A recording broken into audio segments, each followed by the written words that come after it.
habla Carlos Gardel. Aquí está Juan D'Arienzo. Para ello nos acompaña el popular director y compositor Miguel Caló, Con la actuación de la gran orquesta de Osvaldo Pugliese. Alguien me llamó una vez Chita de Buenos Aires. Notable creador, Astor Piazzolla. espectáculo estelar de Mariano Mores. Tango de Enrique Santos Discépolo. Tango se escribe con P de Troilo. Julio Sosa era una persona Son sus autores el popular Manos Brujas y Mansa. Que sea lo que Dios quiera.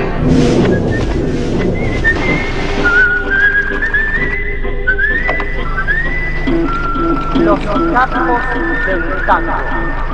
Hoy, Francisco Canaro.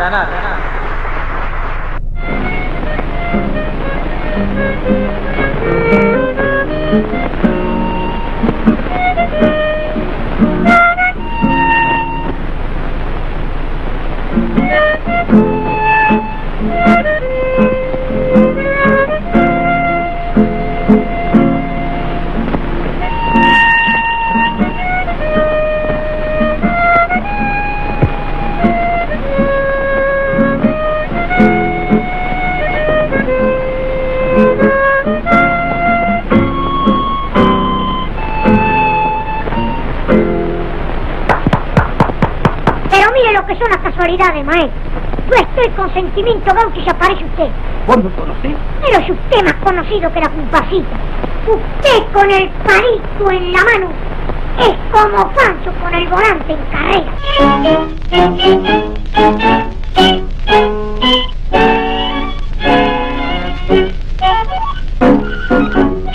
Corría el año 1888. En un pueblo de San José de Mayo, en la República Oriental del Uruguay, nació Francisco Canaro. Todavía no existían los tangos, o mejor dicho, comenzaba a nacer en la ciudad de Buenos Aires una música prohibida.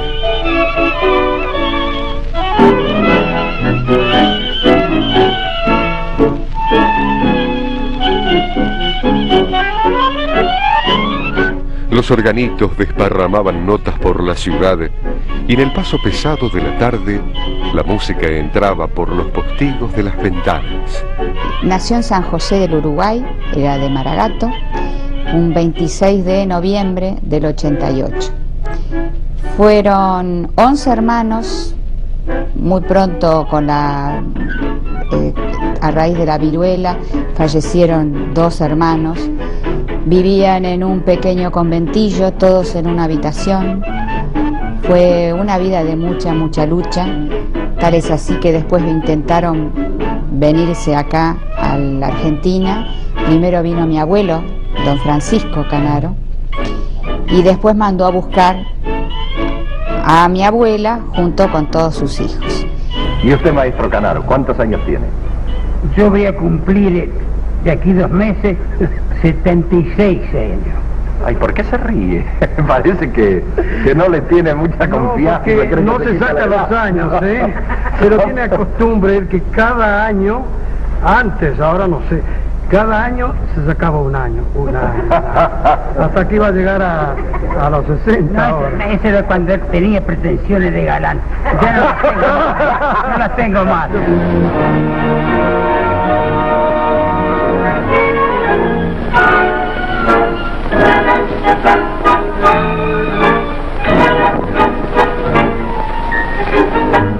Decía Canaro en sus memorias: en el momento de dar a luz mi madre, encontrábase ayudando a la partera una señora amiga de nombre Sara, que más tarde fue mi madrina de bautismo, y cuando me vio nacer lanzó una exclamación: parece un pirincho.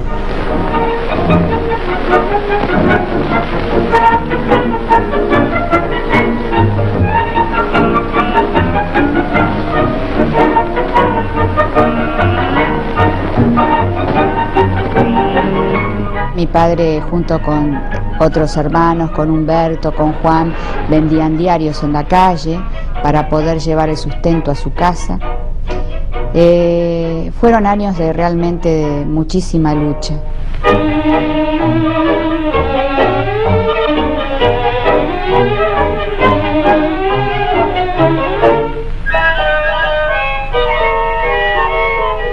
La afición con la música fue siempre desde muy chiquitito.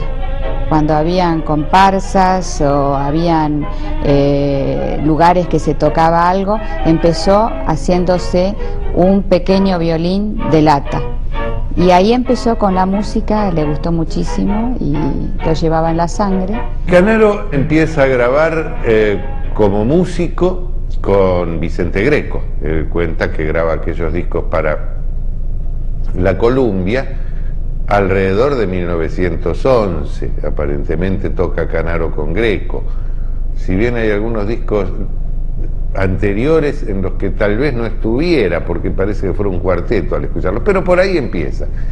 Y después, algunos años después, empieza a grabar ya con su propia orquesta, ya por 1915. De los primeros inicios, que eran a raja y tabla, con mucho cuchillo, con la tal es así que nunca me voy a olvidar que en lo de Hansen nos contaba de que cuando llegó al hotel se encontró con un agujero en el pantalón. Era el agujero de una bala. Así que eran tal como se pinta así en las películas, realmente así que lo contaba él.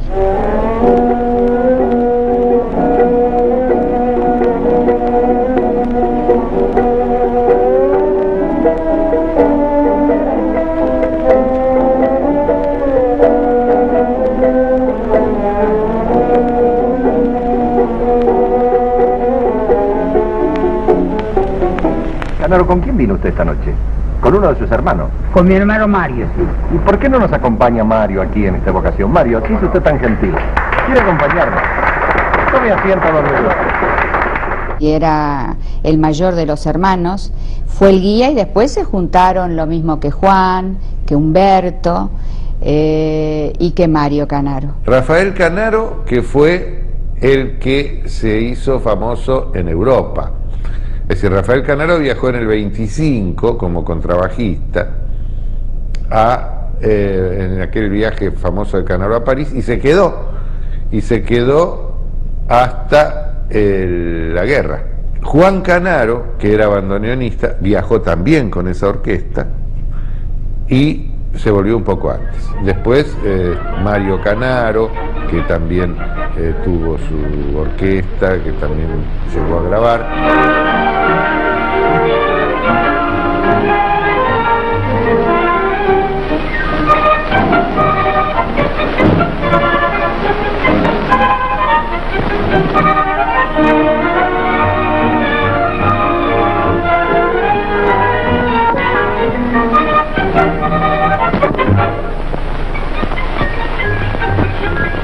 Hay clásicos, hay varios clásicos, como por ejemplo Sentimiento Gaucho, Tiempos Viejos, las obras que hizo con Caruso como Destello,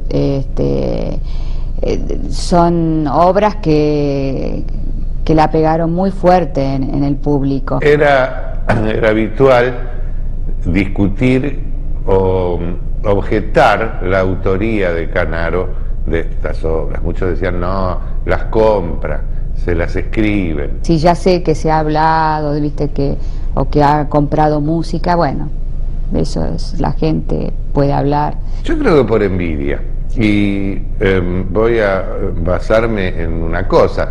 Nadie discute a Vicente Greco, por ejemplo, que era contemporáneo de Canaro, ¿no? Lo que pasa, murió mucho antes, no llegó a tener la fama de Canaro, ¿no? Y no creo que Greco tuviera más conocimiento musical que Canaro. Pero el que sabe muy bien, el que escucha la música de Canaro y los compases de Canaro, saben que Canaro tiene cierta melodía en toda, y es Canaro en todo lo que hace. Hay un álbum, vos lo habrás visto, que se editó hace muchos años, con todas las obras que había compuesto Canaro. Debe ser del año 34 aproximadamente ese álbum, en el cual están todas las partituras de las obras que había escrito Canaro, desde su primer tango, que es La Barra Fuerte, hasta el último que había escrito en aquel momento. Bueno, yo tengo ese álbum y un día se lo comenté a Armando Pontier, trabajábamos juntos en esa época, y me lo pidió que se lo prestara. Y me dijo, quisiera tenerlo unos días. Sí, cómo no, Armando. Se lo llevó, lo tuvo unos 15 días mirando los tangos, escuchándolos, conociendo algunos que realmente eran poco conocidos, y luego me lo devolvió, y al devolvérmelo me dijo, dice, lo estudié, lo miré, me toqué los tangos, miré cómo están escritos, y puedo afirmar algo. Si estos tangos no son de Canaro, son todos del mismo tipo. Pero son todos es una misma persona la que escribió estos tangos, no hay duda.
Los capos del tango. Hoy Francisco Canaro.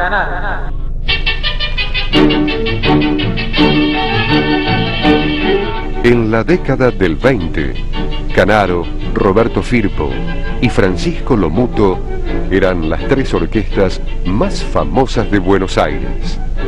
La casa grabadora Max Glucksmann, propietaria de los discos Nacional Odeón, vendía cada vez mayor cantidad de placas de tango. Es el rey del disco, ¿no? En la Argentina nadie grabó más que él.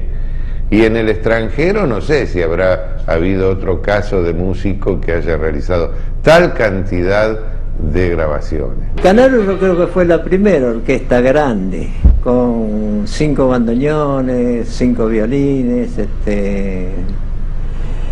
piano, también tenía batería, trompeta y esas cosas. Fue la primera orquesta.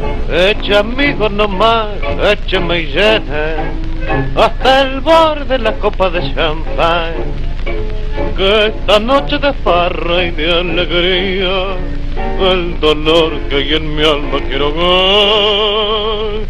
Es la última farra de mi vida, muchachos que se van, mejor dicho se ha ido tras de aquella que no supo mi amor nunca apreciar. Hay un año, creo que es el año 28, por esa época, en el que el promedio da una versión por día. Yo los estuve contando, sí, son como 360 y tantos tangos grabados en un año.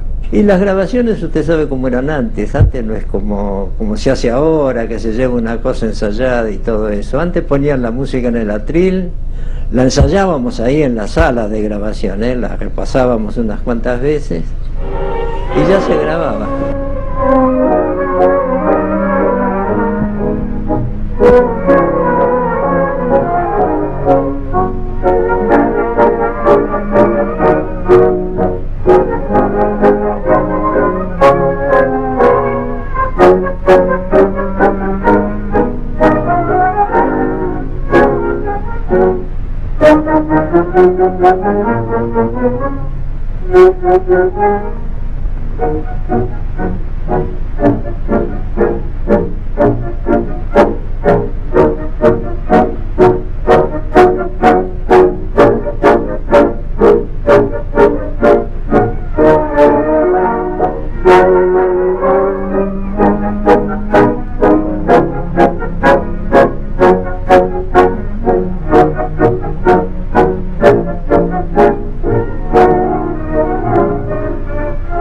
Siempre estuvo pensando en cambiar, en enriquecer, ya sea con la canción que le agrega el cantor a la orquesta, con algunos nuevos timbres sonoros, con la inclusión de las orquestas en las comedias musicales, en la orquesta típica en el cine, el quinteto Pirincho como formación paralela a su orquesta, cuando él descubre que dado el cambio que había tenido el tango, tal vez la orquesta que se usaba en ese momento no se adaptaba como él quería para hacer también un tango bailable con el repertorio de la Guardia Vieja. El quinteto Pirincho él lo había formado en el año 1916, el primero, con Polito de bandoneón, Martínez de piano,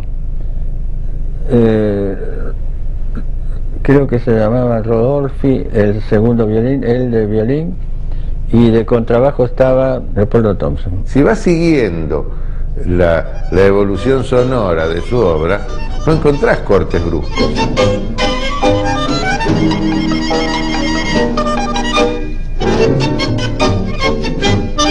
Métele, viejo y peludo, que esto está muy macanudo. El estilo que hacía el quinteto y era un poco parrilla, te das cuenta, porque ahí no había orquestaciones. Después sí se empezó a hacer orquestaciones, después del 40 y pico, cuando empezamos, que llevaba yo, alguna cuando estuvo Sabino, sí, hacíamos orquestaciones, y yo también. Ya vendrán tiempos mejores, no te aflijas, Catalina. ¿Cuándo? Cuando no haya un cobrador. Canaro para los bailes de carnaval formaba orquestas grandes, agregaba músicos. No todos eran músicos y tocaban, agregaba también, ¿cómo le llamaban? Bueno, gente que no tocaba, no me acuerdo, tenía un nombre, se le decía un nombre. Así, abría el bandoneón y lo cerraba, pero no, sin sonido.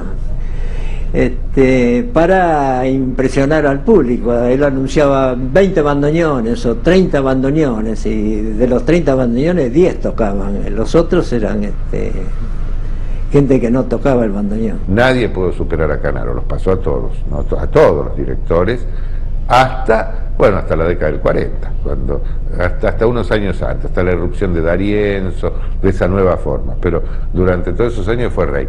Y además en la década del 20 no solo afianza su orquesta y logra ser reconocido en su país, sino también en el extranjero, con sus viajes a Francia y a los Estados Unidos. Y no solo él, sino que va a Francia y no deja de tocar acá, deja una orquesta acá y forma otra para ir a Francia. Lo contratan para ir a Estados Unidos, forma otra, o sea que en un momento había 3 orquestas Canaro, una en Buenos Aires, otra en París y otra en Nueva York, actuando simultáneamente. Es más amargo al despertar, cuanto más tierno fue el amor del sueño. Sin duda, Charlo fue el cantor más identificado con la orquesta de los años 20 y 30. Pero también en esa época estuvieron Roberto Maida, Ernesto Famá y Francisco Amor.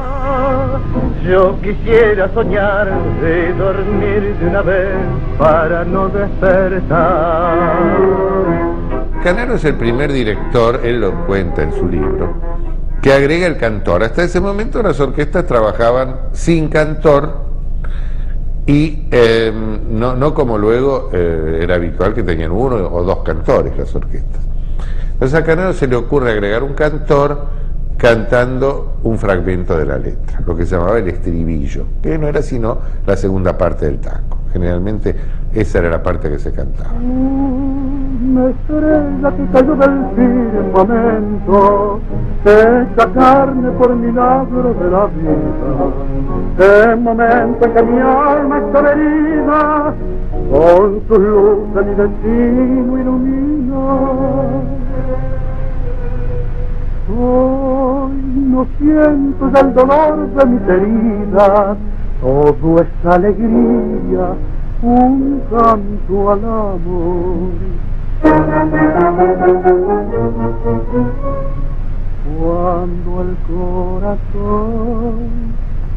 Cuando el corazón nos habla de amor, revive la fe, florece la ilusión.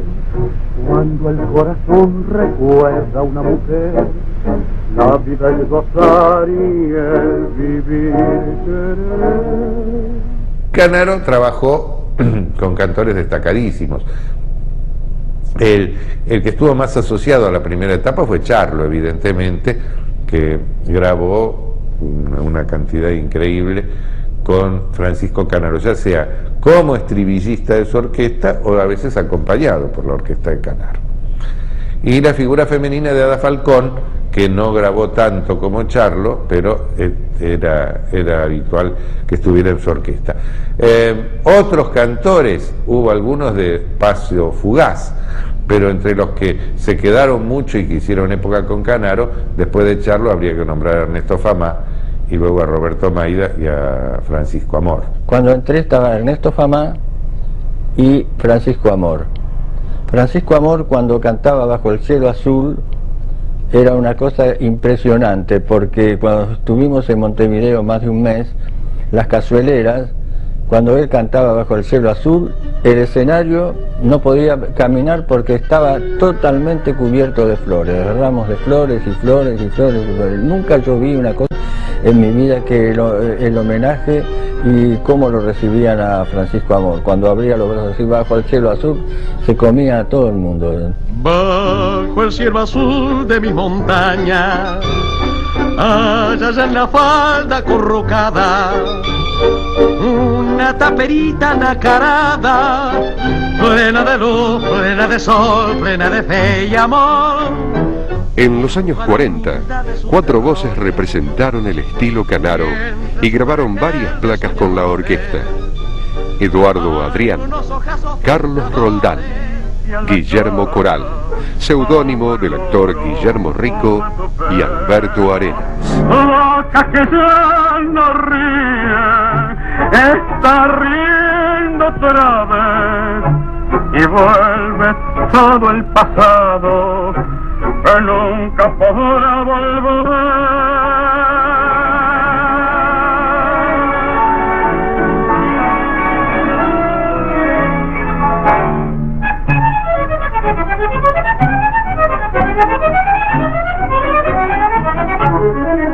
Me dijo, mire, lo que voy a cambiar es el apellido porque está muy identificado con lo cómico y mi orquesta es seria.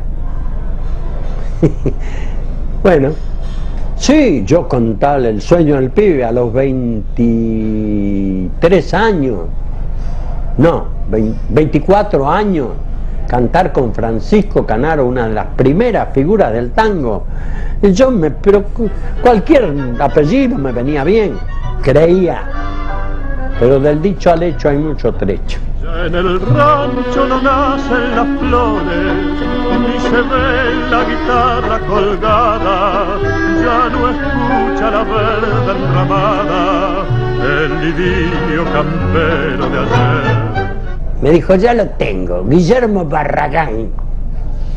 Yo, con todo el respeto que me merece el apellido Barragán, contra el cual no tengo nada, puse una cara de Barragán y él la advirtió enseguida, me dijo, no le gusta.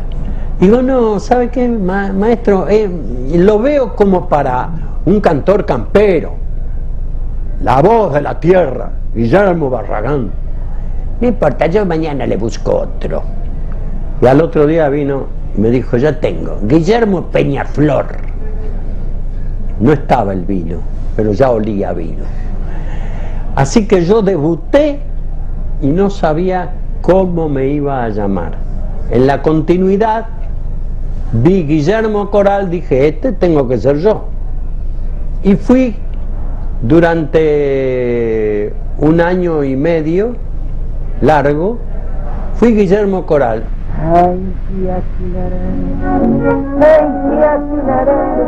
porque aclarando le vas pasando. Hay que aclarar y no olvidar que habiendo bulto queda menos claridad. Hay que aclarar y procurar que a río revuelto no vayas muerto.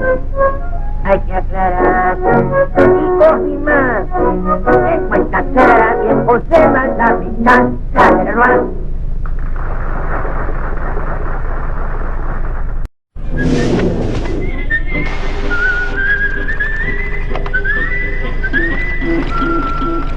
Los capos del tango.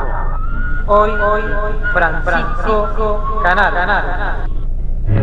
Hola, Carlos, ¿qué tal? Como siempre, hermano, dispuesto a defender nuestro idioma, nuestras costumbres y nuestras canciones, con la ayuda del fil sonoro argentino. Yo, por mi parte, te acompañaré con mi orquesta y haré lo imposible para que nuestras canciones sigan triunfando en el mundo entero. Muy bien, viejo. ¿Largamos esta carrera? Larguemos. Que suene la campaña. Listo el pollo nomás. Canaro fue pionero en el cine sonoro. Aparece con Gardel en los famosos encuadres de canciones dirigidos por Eduardo Morera. Tú eres la vida dulce, llena de encantos y lucidez. Tú me sostienes y me conduces hacia la cumbre de tu altivez. Tú eres constancia, yo soy paciencia. Tú eres ternura, yo soy piedad. Tú representas la independencia, yo simbolizo la libertad. Me tocó grabar con un sexteto también, con Canaro, acompañarle todas las grabaciones que hizo en Odeón, con orquesta, se llamaba orquesta, era un sexteto, con los mismos músicos de la orquesta Canaro. Hay 18 temas grabamos, pero me acuerdo de Silencio, Madre Selva, La Mariposa, ¿qué más? Rosas de Otoño, el vals. Yo sufro mucho, me duele el alma y es tan penosa mi situación que muchas veces por buscar calma llevo mis dedos al diapasón. Gardel en realidad no quería ser un galán, porque a Gardel incluso le gustaba comer y tenía que cuidarse mucho para poder actuar, para estar delgado. Y no solamente eso, sino eran compinches en las carreras, porque también tenía su afinidad turfística mi padre. Cuando era muy joven, a los 40 años lo dejó. Dejó eso y el cigarrillo. Pues le seguía el tren a Gardel, es decir, perdía todo lo que tenía.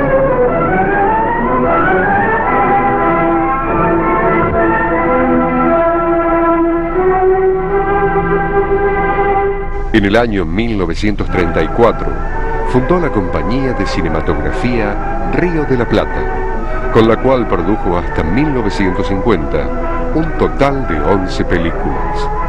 La primera fue Ídolos de la Radio. Le siguieron Por Buen Camino, Ya tiene comisario el pueblo, Turbión y Dos amigos y un amor, entre otras. Canaro se dedicó al cine y fue productor cinematográfico, se dio el gusto de ser productor de Gardel y además de inaugurar el cine sonoro con Carlos Gardel, inclusive acompañándolo con su orquesta, y después como productor de una serie de películas. ¿Qué le ocurre, maestro? ¿Cansado? No sé qué me ha pasado esta noche. No me he sentido conforme como otras veces al terminar una temporada. Nosotros lo que necesitamos es reposo, cambio de aire, distracción. Un mes afuera y volveríamos recauchutados. Tenés razón, Pedro. Quisiera realizar algún trabajo de sabor folclórico y me gustaría inspirarme en la misma naturaleza. Mañana saldremos a dar un paseo por el interior de la República. Eso es. En el cine, bueno, quiso hacer algo nuevo, Por ejemplo, hizo El Turbión, Ídolos de la Radio, El Diablo hablaba en los choclos, que entre paréntesis, El Diablo andaba en los choclos fue la última y después fue un éxito, pero justo ya se lo había vendido a Yankelevich, o sea que fue un éxito y ya lo había vendido, pero no le fue bien, no le fue con La música en el alma también, que me olvidaba, que fue actor él también, entre paréntesis malo como actor. Escuche, ¿cómo me aseguro que usted, una vez que haya recibido el dinero, no volverá a molestarme? Esté tranquilo. Por la situación de Mecha confía en mí. En cuanto a mi persona, creo que estamos hablando entre caballeros. Estaba en el progreso, porque él veía que la nueva onda era el cine y el cine se iba. Y no le fue bien, quedó muy endeudado, pagó todas sus deudas. La orquesta de Francisco Canaro se hace oír ahora en un hermoso valse original del director del conjunto Homero Manzi, que canta Mario Alonso. Parece mentira, es su título. Canaro fue el fundador y presidente de la Sociedad Argentina de Autores y Compositores de Música, SADAIC, y fue quien compró el edificio de la calle Lavalle, donde actualmente funciona la entidad. Buscó una entidad, mi padre, para los autores y compositores de música, porque no tenían el espacio físico. Entonces, una vez caminando por la calle Lavalle, junto con otro amigo, encontraron un terreno que salía a remate. Entonces mi padre le dijo a este amigo, del cual no recuerdo el nombre, le dijo, se paró, lo vio bien y dijo, esta tiene que ser la casa de SADAIC. Mañana mismo anda y presentate en el remate y ofrece lo que sea para que sea la casa de SADAIC. En la Sociedad Argentina de Autores y Compositores de Música, con la prestigiosa presencia del ministro del Interior, el maestro Francisco Canaro, historia viva de la canción popular, pone en posesión de la presidencia de la entidad al escritor argentino Homero Manzi. Al hacerse cargo de la orientación de SADAIC, el señor Manzi pronuncia una vibrante profesión de fe en favor de la causa del pueblo, como poeta formado al calor de sus inquietudes y sus sueños. Tengo entendido que ofreció en ese momento 80.000 pesos y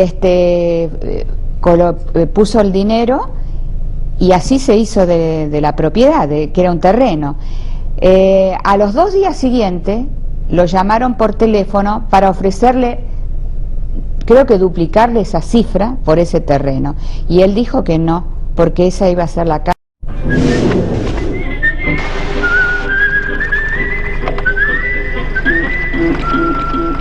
Los capos del tango. Hoy, Francisco Canaro.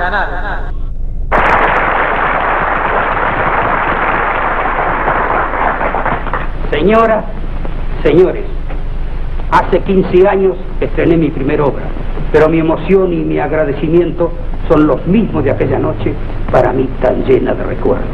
Muchas gracias. En 1932, Francisco Canaro y el autor Ivo Pelay iniciaron las grandes comedias musicales. Esta dupla duró hasta la muerte de Pelay en 1959. Estrenaban una comedia por año. La primera fue La Muchachada del Centro y la última, Tangolandia, en la década del 50.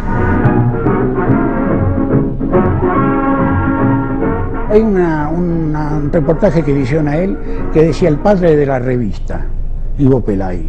Primero hizo un sainete con música de Mato Rodríguez, llamó La Comparsita.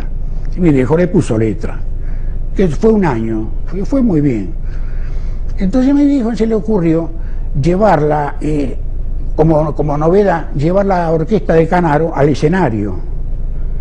Siempre las orquestas tocaban abajo, y con mi viejo subió al escenario, en el cuadro final, ¿comprendés?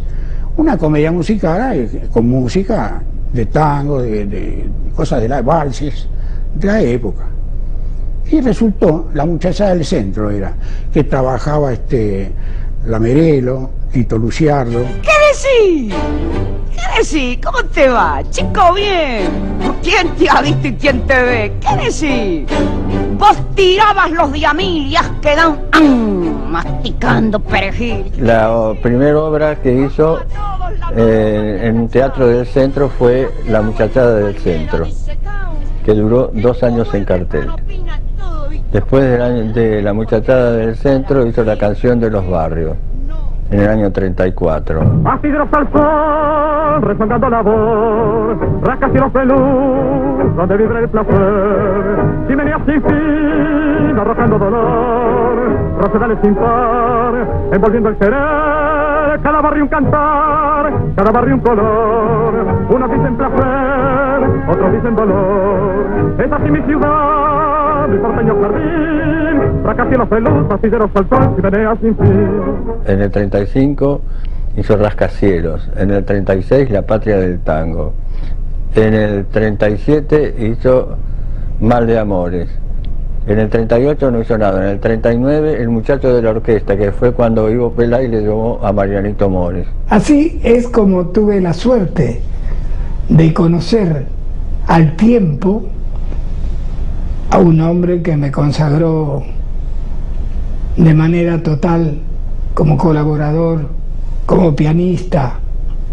Era nada menos que ese gran hombre que fue el vivo motor, digamos, de los compositores y autores de Sadaic. Me refiero a don Francisco Canaro.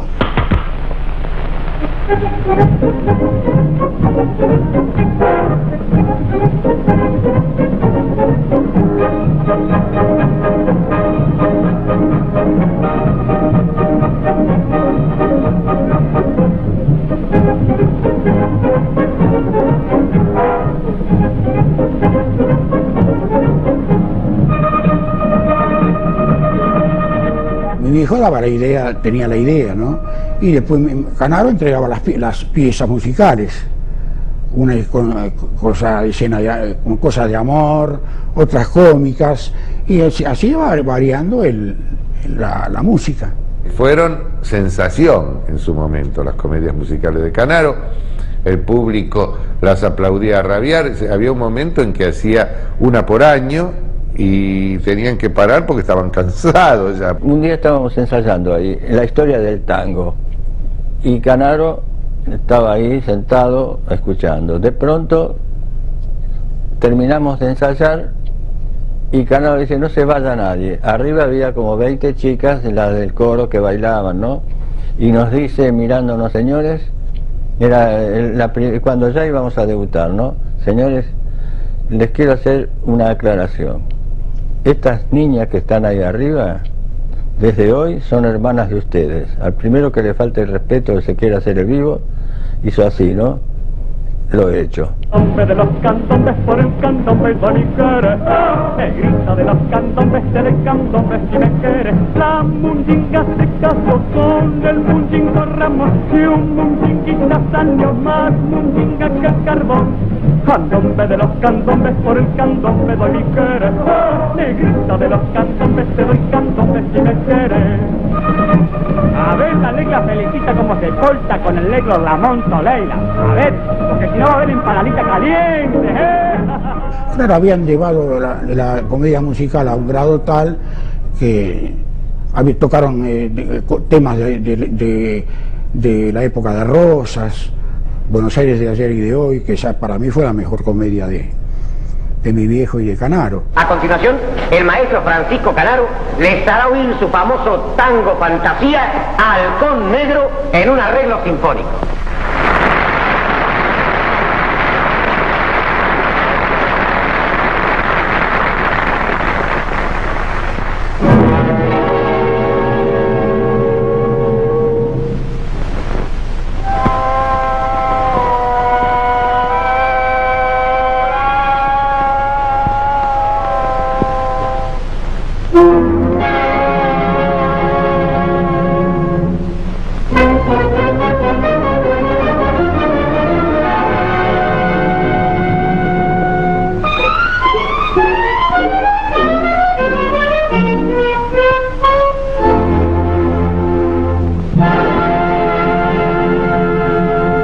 Mi padre innovó con el tango sinfónico.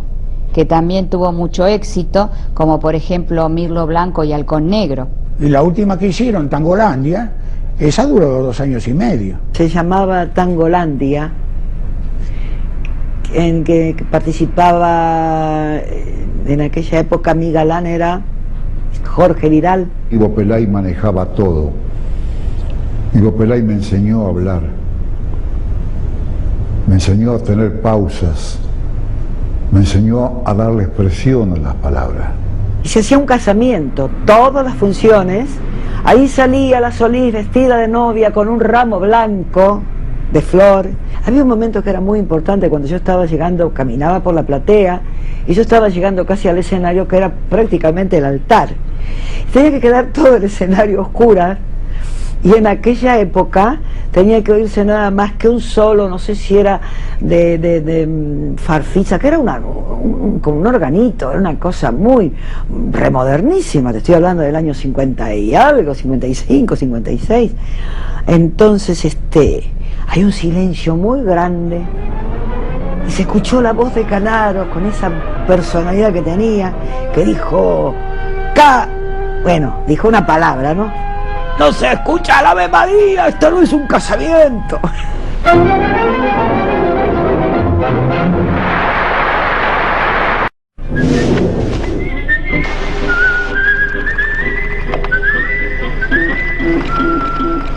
Los capos del tango. Hoy, Francisco Canaro.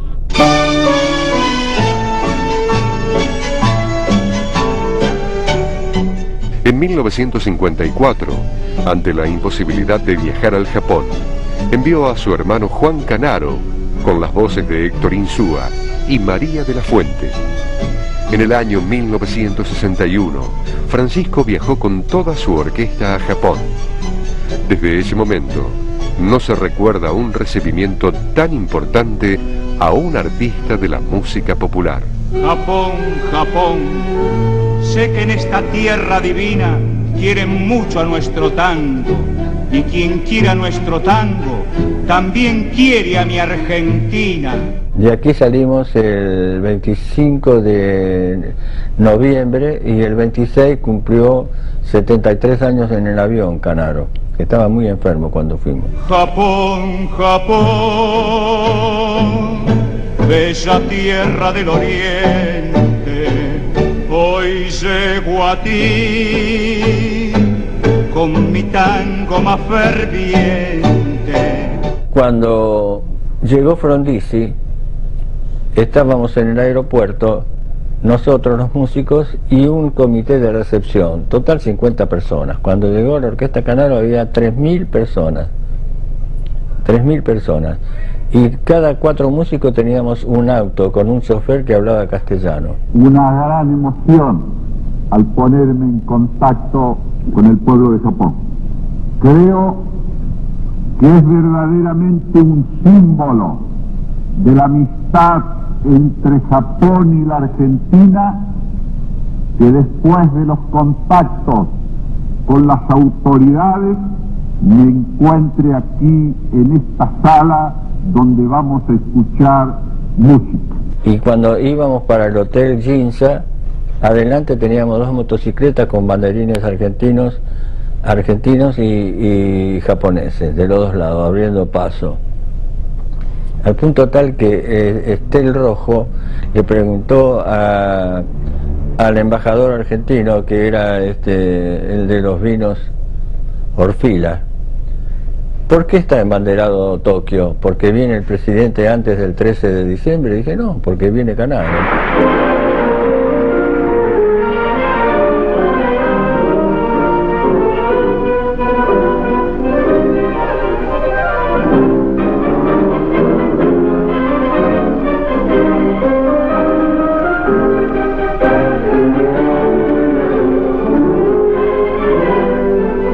Fíjate, fue en el 61 a Japón y él falleció en diciembre del 64.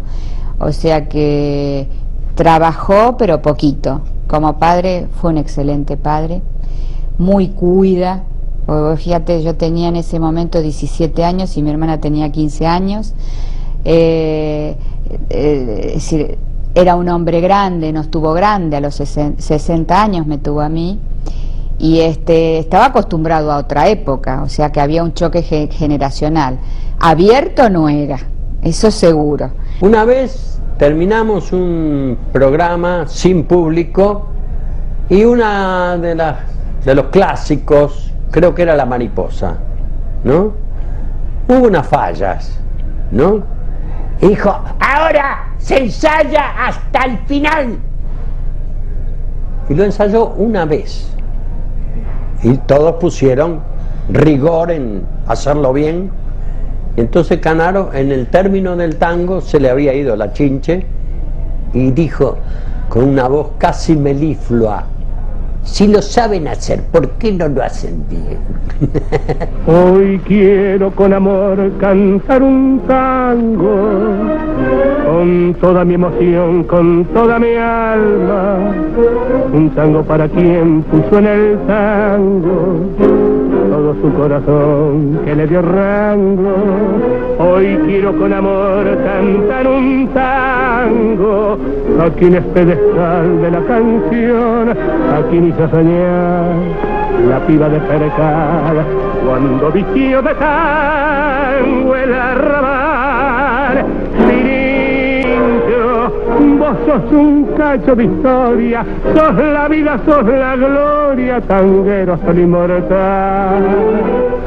Cuánto has hecho por el tango, cuánta lucha, cuánto sueño, lo hiciste señor y dueño de mundo y de la ciudad. Pirincha, quiero que siempre presente sigas con tu orquesta al frente, no la abandones por Dios, porque sos en Buenos Aires la más señera figura que junto al tango perdura.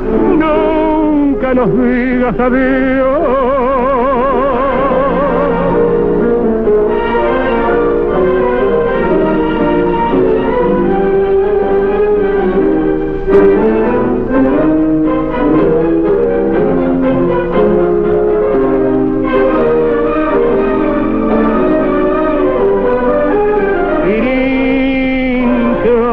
Quiero que siempre presente sigas con tu orquesta al frente, no lo abandones por Dios, porque sos en Buenos Aires la más señera figura que junto al tango perdura. Nunca, nunca nos digas adiós.